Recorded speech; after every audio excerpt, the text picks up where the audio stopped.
অর্থনীতিতে সুদিন ফিরছে নাকি দুর্দিন ঘনীভূত হচ্ছে, এই প্রশ্নটার উত্তর ইয়েস নোতে দেয়া খুবই মুশকিল। কারণ এই ধরনের প্রশ্নের সরাসরি উত্তরেই কোটা আন্দোলন শেখ হাসিনার পতন আন্দোলনের রূপ দিয়েছিল। রাজাকার নাতিপুতিরা সবকিছু পাবে, মুক্তিযোদ্ধারা পাবে না।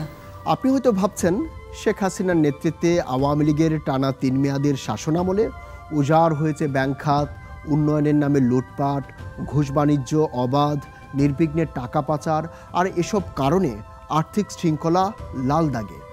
পাশাপাশি এসব দুরাচারের সরাসরি প্রভাব পড়ত আপনার হাড়িতে।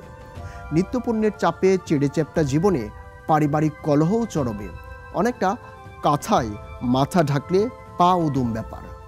এখন যেহেতু শেখ হাসিনা নেই, তাই আপনার প্রত্যাশাও হয়তো সঠিক যে দেশে আর্থিক শৃঙ্খলা ফিরবে, নিত্যপণ্যের দাম কমবে, পরিবহন কষ্ট কমবে, কোথাও টিজের শিকার হবেন না, সরকারি সেবায় ঘুষ লাগবে না, সঠিক সময়ে যথাযথ সেবা পাবেন, হয়রান হবেন না। আপনি মনের আনন্দে শ্বশুর বাড়ি যেতে পারবেন, আপনার পারিবারিক জীবনে শান্তি আর শান্তি, সুখ আর সুখ, অনাবিল আনন্দে আপনার জীবন ভরে উঠবে। কিন্তু আপনি কোথাও স্বস্তি পাচ্ছেন না।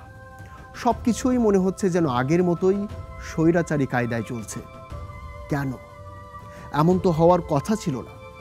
আপনার এই প্রশ্ন আমার মনেও, যার উত্তর আমিও খুঁজছি। এখন আসুন প্রথম প্রশ্নের উত্তরে যাই, তাহলে দ্বিতীয় প্রশ্নের উত্তরটা কি হবে তা কিছুটা হলেও আঁচ করতে পারবেন।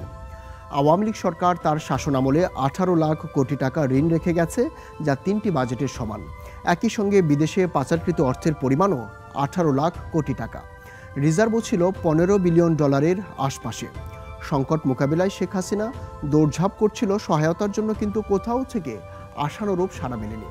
এই তালিকায় সবশেষ সফর ছিল চীনে, যেখান থেকে ব্যর্থ মনোরথ হয়ে ফিরেই পতন দেখলেন। 5 আগস্টের পর আর্থিক খাতে শৃঙ্খলা ফেরাতে নানা উদ্যোগ হাতে নেয় অন্তর্বর্তী সরকার। আর তাতে আশার আলো দেখে বিভিন্ন দেশ ও বিশ্ব ব্যাংক এবং এডিবির মতো সংস্থাগুলো এগিয়ে আসে। প্রথম 2 মাসে ইউএসএইড, এডিবি, জার্মানি, আইএমএফের মতো প্রতিষ্ঠানগুলো সংস্কার প্রস্তাবে সহায়তা করতে আগ্রহ দেখিয়েছে। সবশেষ জাতিসংঘ সম্মেলনে ডক্টর ইউনূস 12টি দেশের সরকার ও রাষ্ট্রপ্রধানদের সঙ্গে দ্বিপাক্ষিক বৈঠক করেছেন, অংশ নিয়েছেন 40টি উচ্চ পর্যায়ের বৈঠকে। এসব জায়গা থেকে আশ্বাস পাওয়া গেছে আরও প্রায় 700 কোটি মার্কিন ডলার সংস্থানের। সব মিলিয়ে সংকট উত্তরণের প্রাথমিক ধাপে সফল বলেই মনে হচ্ছে ইউনূস সরকারকে।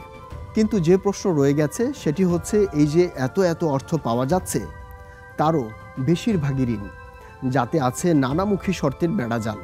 শেখ হাসিনা রেখে যাওয়া 18,000 কোটি টাকার ঋণের সঙ্গে যুক্ত হচ্ছে এগুলো। এসব ঋণ শোধ করবে কারা? ডক্টর ইউনূস হয়তো তার ভাবমূর্তি কাজে লাগিয়ে টাকা পয়সা আরও আনতে পারবেন, কিন্তু সংস্কার কাজের মধ্য দিয়ে বহুদিনের পুরনো জঞ্জাল যদি ঠিক করতে না পারেন, পাচারকৃত টাকা ফেরত আনতে না পারেন, তার আগেই যদি নির্বাচন দিয়ে সরে যান, ভাবুন তো সামনের নির্বাচিত সরকারের জন্য কী অপেক্ষা করছে।